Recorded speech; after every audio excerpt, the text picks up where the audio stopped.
What's up, guys? This is what's my name again? Pepper V Too Spicy. This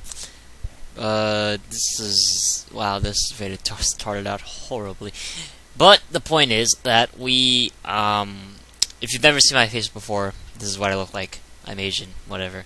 And we just hit, or I just hit. You guys didn't hit. Maybe you did. Maybe you didn't. If you did, that's great. I just hit 300 subscribers, and that's great. It's a great accomplishment for the work that I did.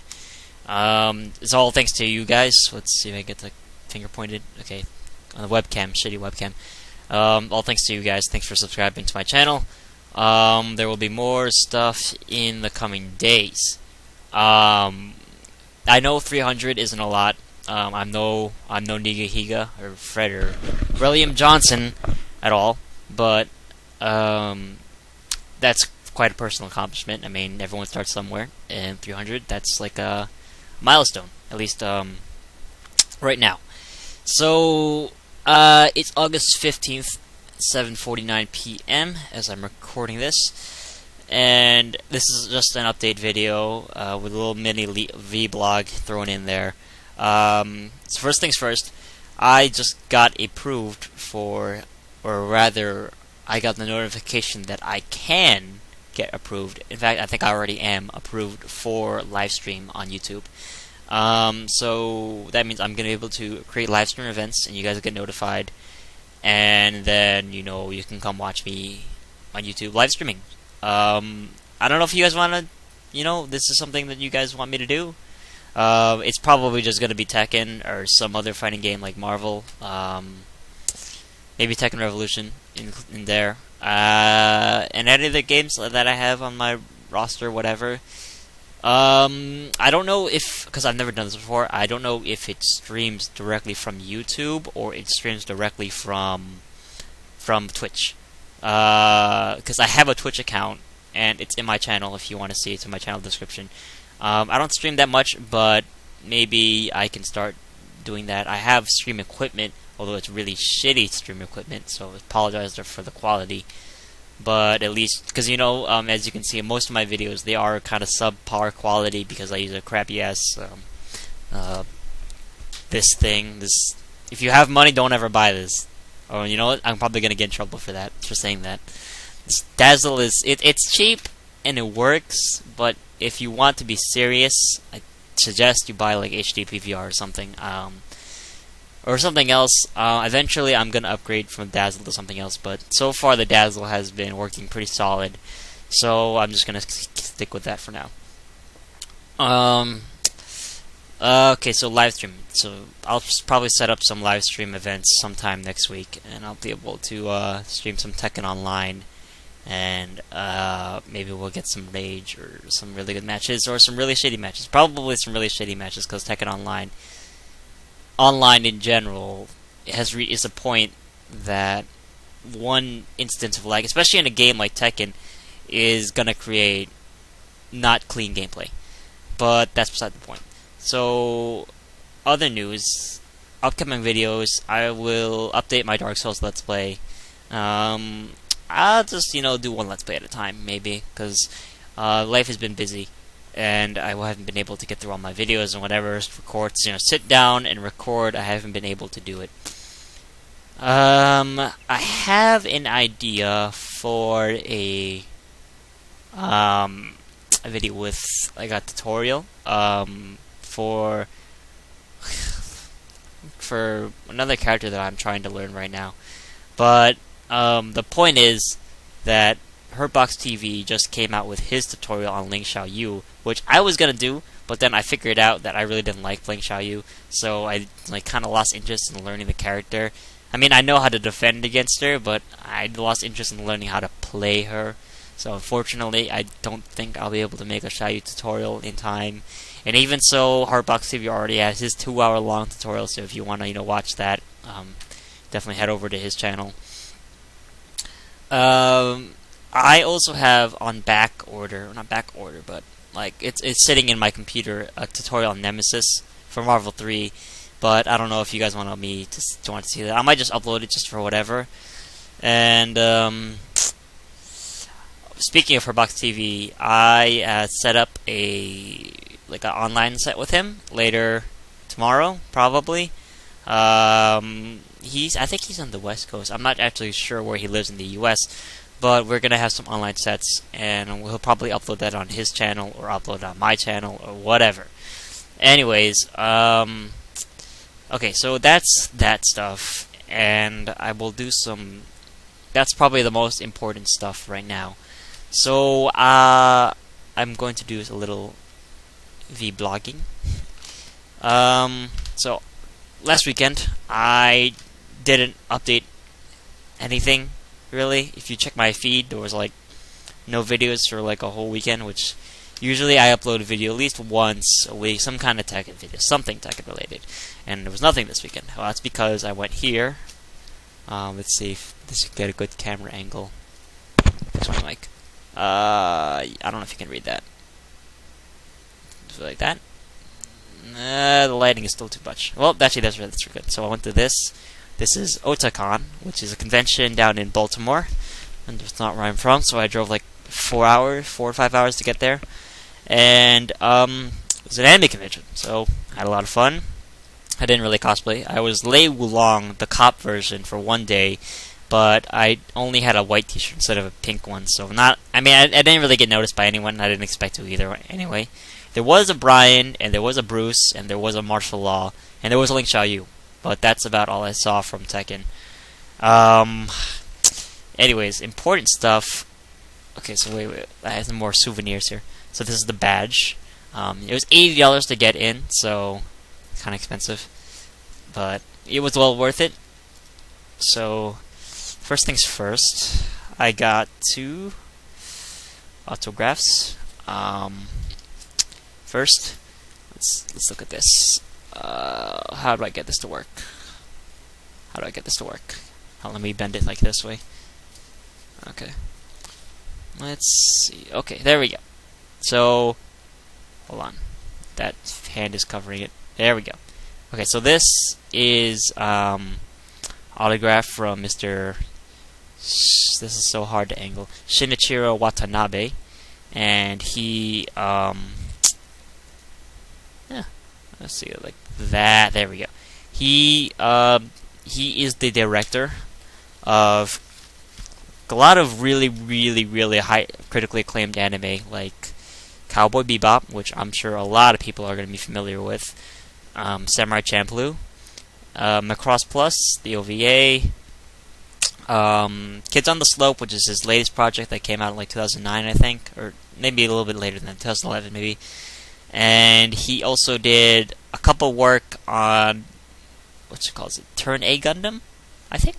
I might be wrong there.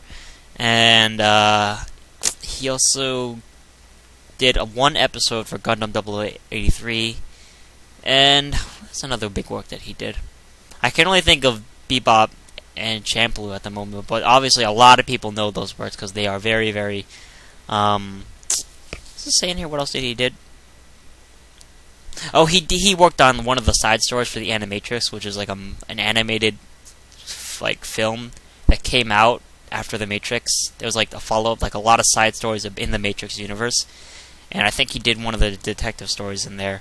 So Macross Plus, Kids on the Slope, Samurai Champloo, and obviously the highly, very popular and critically acclaimed Cowboy Bebop. So yes, he is the director, and I got his autograph on Saturday.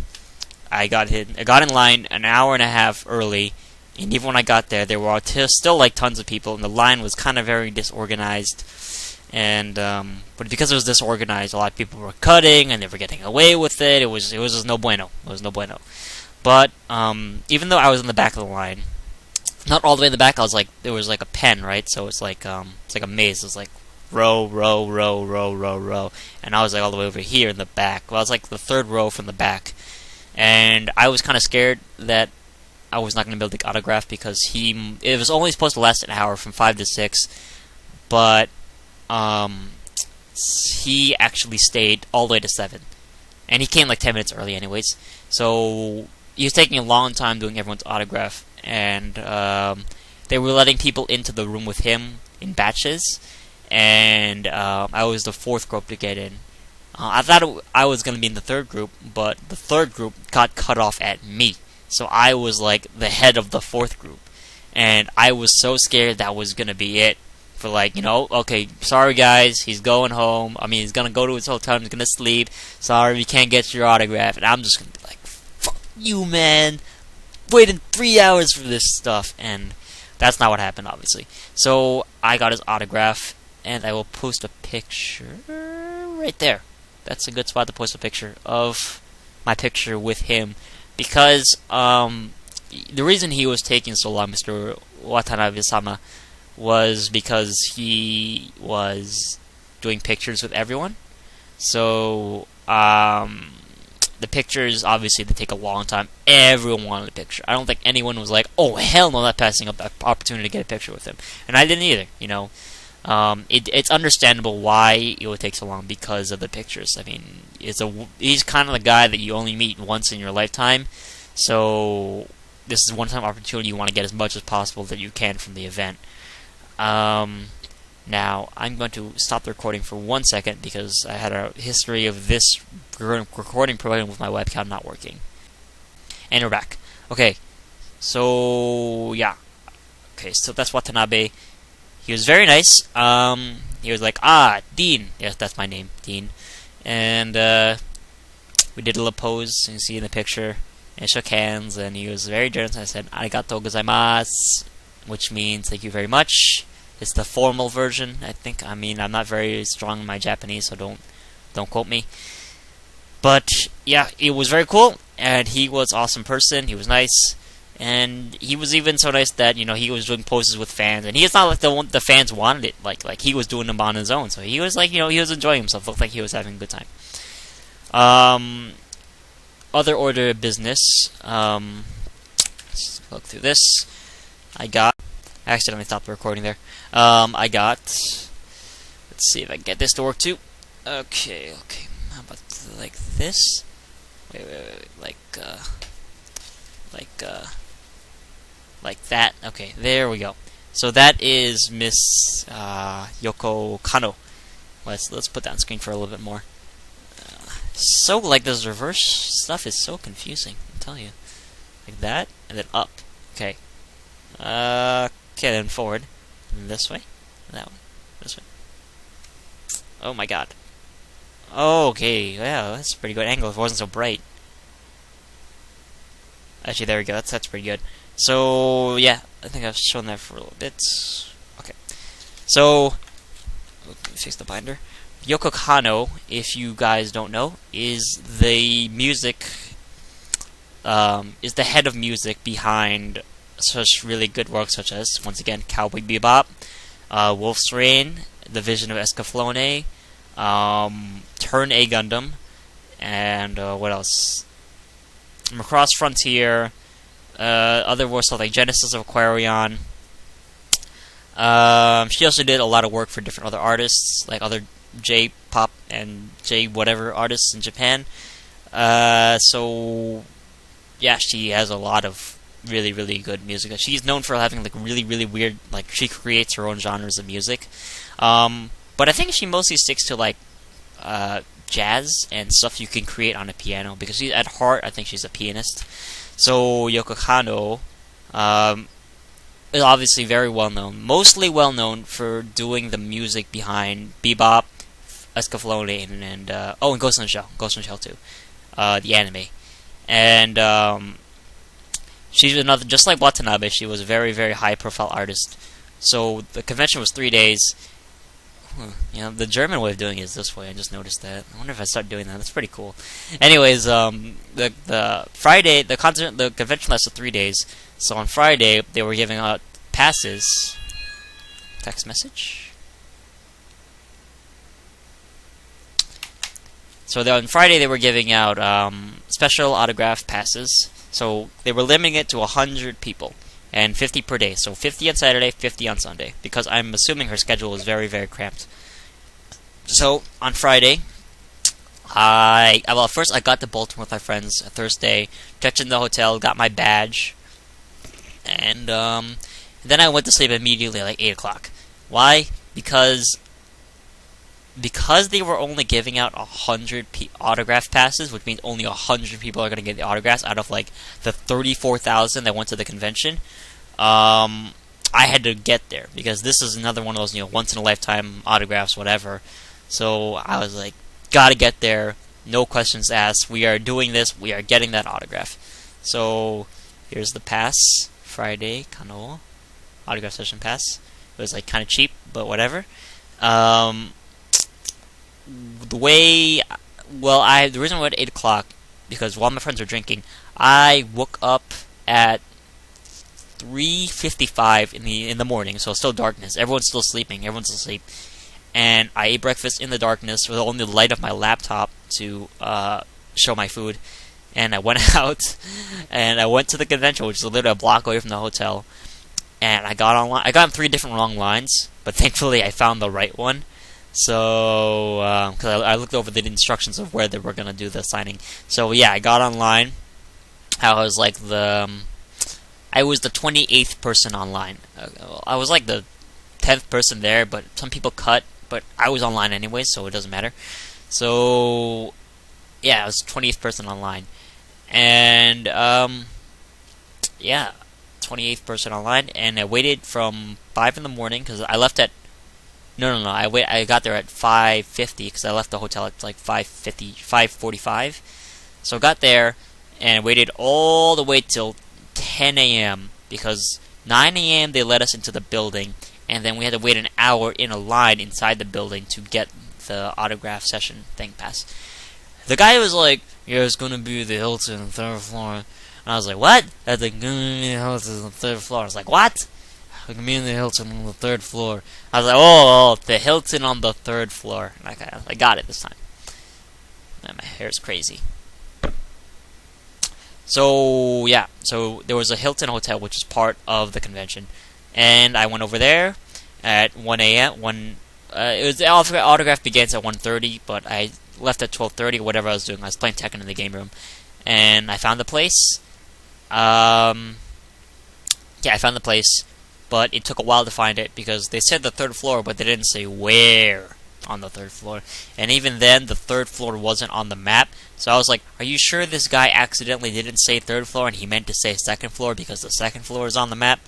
So I spent around like an hour looking for the place, and I finally found it. I checked everywhere first, and then I finally found an elevator that said Hilton floors 1 to 3. Is like, okay, so there is a 3rd floor as part of the convention. I'm not just going to some random person hotel, some like guy's hotel room. So went on there, and I followed the sound of people because apparently this part of the hotel was like the staff only part. So I followed the voices of all the people, and I found the line. I got the autograph, as you can see. And she was very, very cool. She was very sweet, nice, She was like, hello, speaking with a Japanese accent. And I shook her hand, shook both hands actually, with like 2 hands. And it's pretty much it. She was like, Dean, whatever. She knew my name. Well, not really knew my name, but obviously I wrote my name on a card and I gave it to her and just like personalize it. And show the autograph again, if I can get it to work this time. Holy crap, I can't even see. Okay, there we go. That's a little bit good. She wrote Dean, Yokano, August 9th, 2013, and she wrote love. That's pretty cute. So yeah, she was very awesome. And they were very, very strict on no photography, no audio, no video, no nothing. They must have repeated it to us like 9 times. So I didn't take a picture, obviously, or else I would have thrown out the convention. Better to be safe than sorry, as it is in Tekken 2. But I didn't get a picture, so whatever. But still, I got an autograph, and I can very distinctly remember me getting the autograph and her face. So it's good enough. What else? Oh well, one thing that I was kind of disappointed was that, as you can see, I got my book signed, which is the convention magazine, which came with the pass.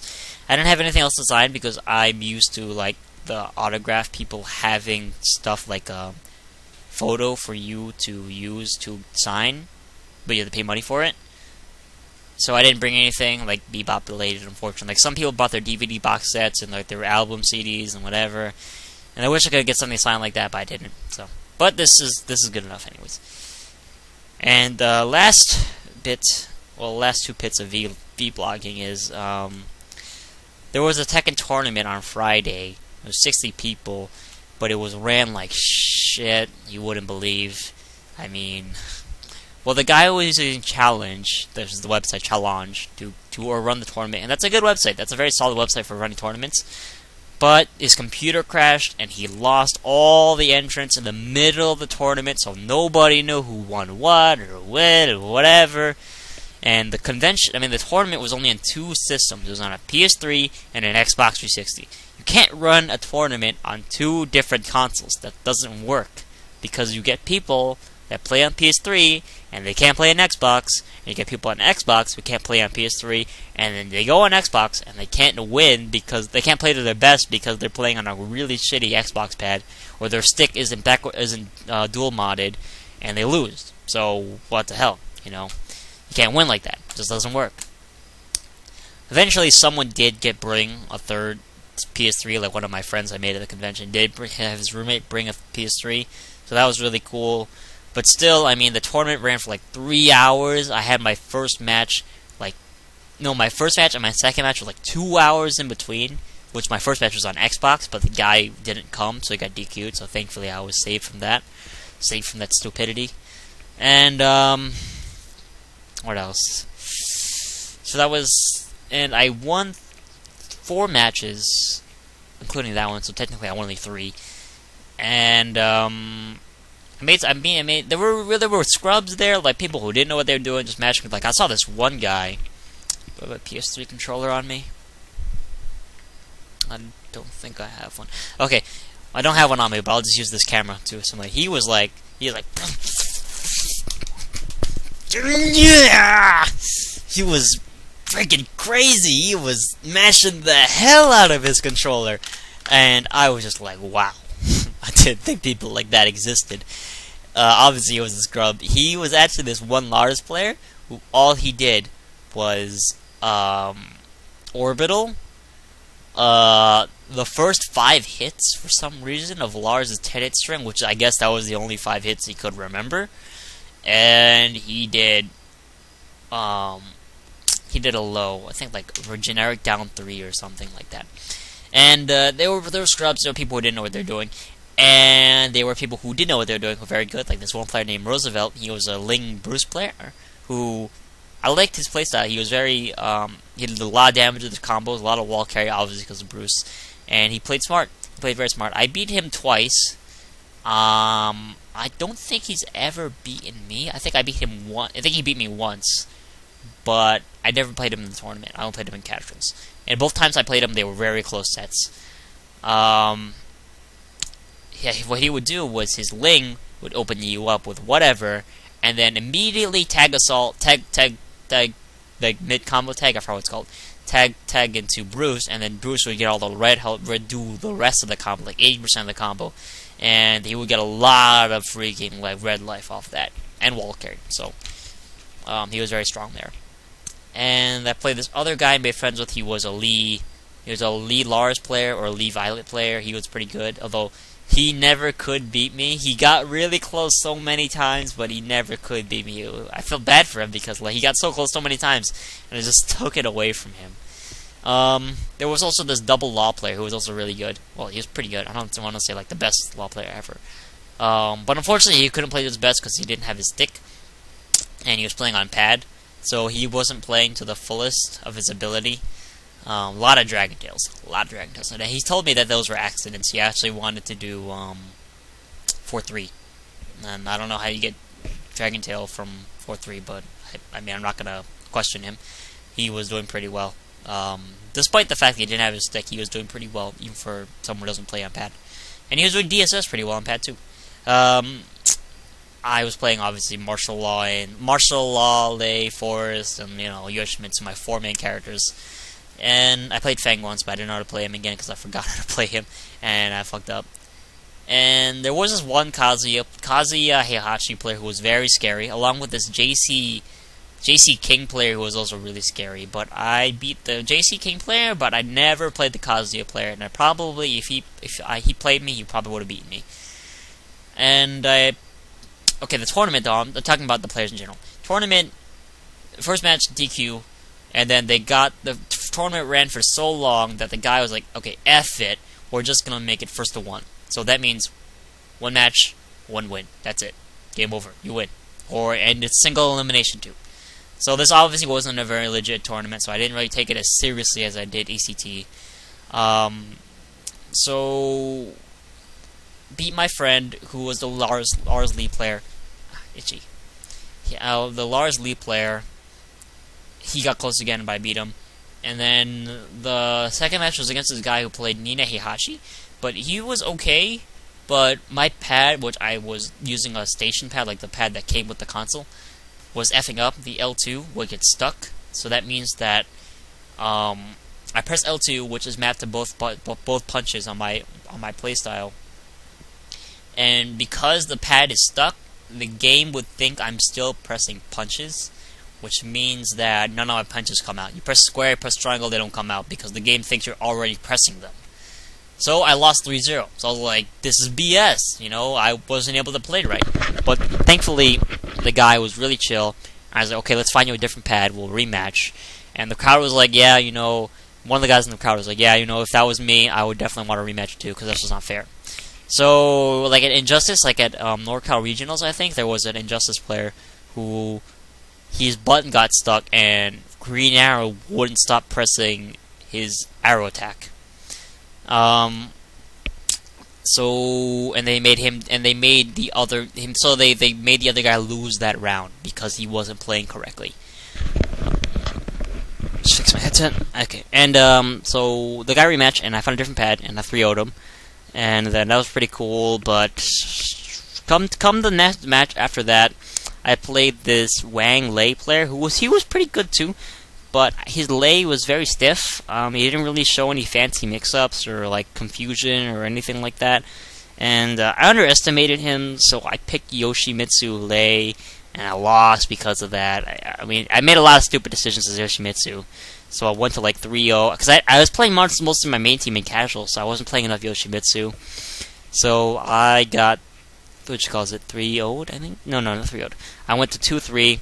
And I almost had him in the last round, but then I was doing Lei's back turn down one, and then I was going to kill him with down 3, which turns Lei around, and then you can get into like a full crouch mix-up, like, you know, wall standing 3, or like down forward 2-1, the double low. That's parryable, but no one knows it's parryable, because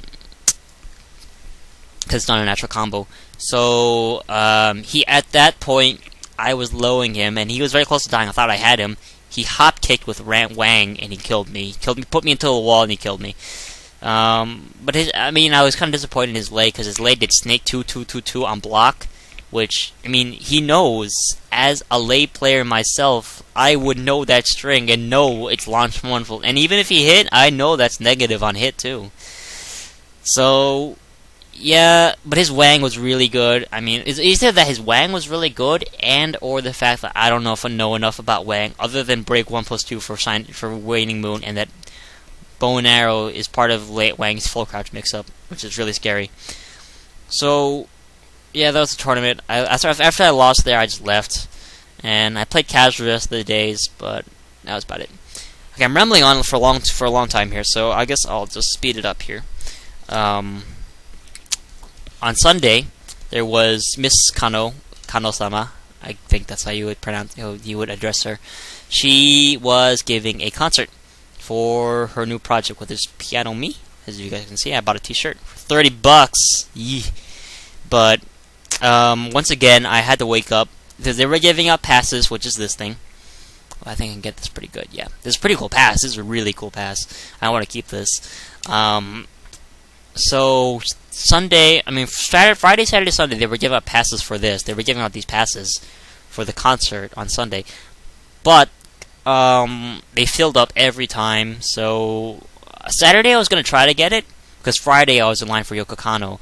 So the autograph. So on Saturday I came, but it was too late. There's too many people, so I just said, "F it, I'm just gonna do something else." And so on Sunday, I was like, okay, this is my last chance to get this autograph. Take this pass.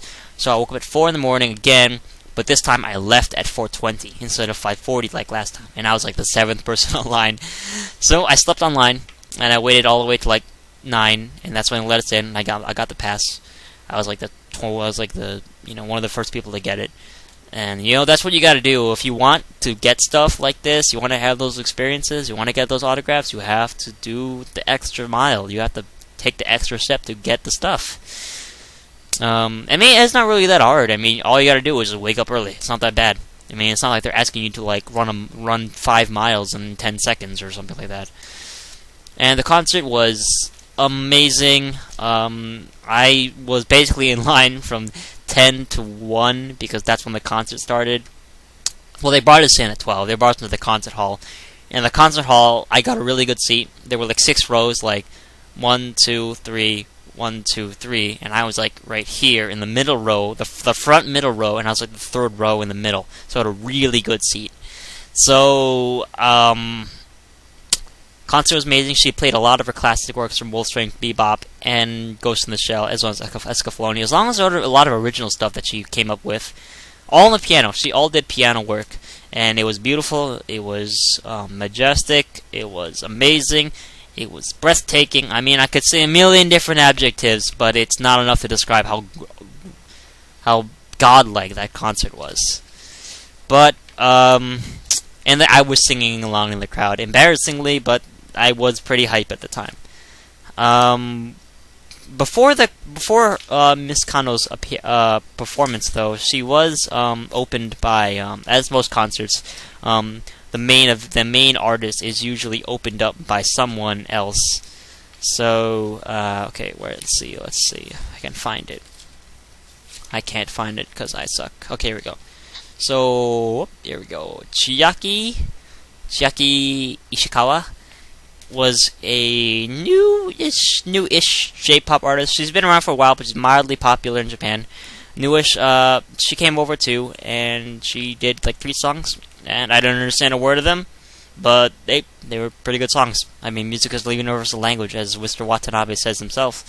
So she did a pretty good performance. She only did 3 songs, and then they moved on to the main event, which is Miss Kano. And yeah, so that was my experience at Otakon. Sleeping, waiting in lines, bad Tekken tournament, but fun Tekken casuals. I was on like an 11-game win streak. Not to boast, but that doesn't really count because like 4 of the players I played in that 11-game streak were people who know what they're doing. Everyone else was mashing buttons, so they were pretty free. Before I stopped talking about Tekken, there was this one guy I lost to that was Online Warrior to the fullest. He played John Asuka, which is like one of the best, or one of the most well-known Online Warrior teams. And he was mashing buttons. He was doing stuff that was party crazy, like pressing buttons on disadvantage. And I gave him too much respect. I didn't slide him. I didn't throw him like crazy. He was just doing too much crazy stuff. I mean, he memorized his character's move lists, but he just didn't have any good neutral. Like, he was mashing buttons. So, I lost. But I could tell, like, this guy, he's not going to go far. Because, for one round, beginning of the round, sidestep, he whiffed on an open Gandip, walled down 4-2, launched him, put him into a combo, floored him, he backrolled. Which is a no. You never want to do that. Like, 90% of the time, you never want to backroll in Tekken. 90% of the time. So, knock him down. Then he backrolled, law forward 4-3, which picks up on backrollers and bounded him. Late combo, whatever, law Dragonflight, do another 70 damage or so. He backrolls again. Do the same thing. Backroll again. Do the same thing. Perfect. Yeah, he didn't figure out that you don't backroll. So, I mean, I figured out at this point, it's like, wow, this guy really doesn't know how to play this game, even though he memorized his character's move list. So I died. I mean, I lost. But, I mean, that was really, really, really just not well-refined play. I was not a fan of it. And it happens because sometimes players are so random that you don't know what they're going to do. And even they don't know what they're going to do. They're just pressing buttons that they feel like. They know what they just like, hey, I remember this move. Let's do it. But that was my Otakon experience. And this vlog has been going on for a long time. So, in summary, just expect more videos in the future. Thank you guys so much for getting me 300 subscribers. we're gonna get some Tekken. We're gonna get some Dark Souls. Maybe we'll get some Ace in there too. Did I finish Call of Duty? Yeah, I finished Call of Duty. And we'll get some like Bruce Lee, Jackie Chan related stuff. I've been thinking of actually doing a Jet Li Feng one or a Bob Sammo Hung one. I actually haven't seen a lot of Jet Li's movies, so I think if I do one, I don't even think that Jet Li and Feng really have a connection, other than the fact that both of them are wushu kenpo guys. So that's the only connection I think between them, because other than Feng having like almost the same haircut as Jet Li in his movies, they don't really have a connection. And my opinion on Bob Sammo Hung is that I kinda see it, but I think Bob's fighting style is completely unique to him, and it doesn't really take influence from moves that Sammo Hung did in his movies.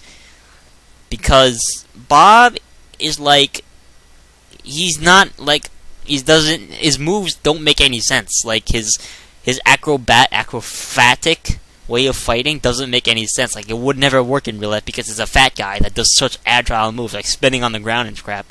So I don't think that would be in a Sammo Hung movie. Especially like his wave dash that goes into like the full crouch, mix up, which is like the hell sweep that Bob has, or the 2-hit natural combo launcher, whatever. Yeah, I don't think that would ever make sense in a movie. So that was me, blogging. So I'll see you guys next time.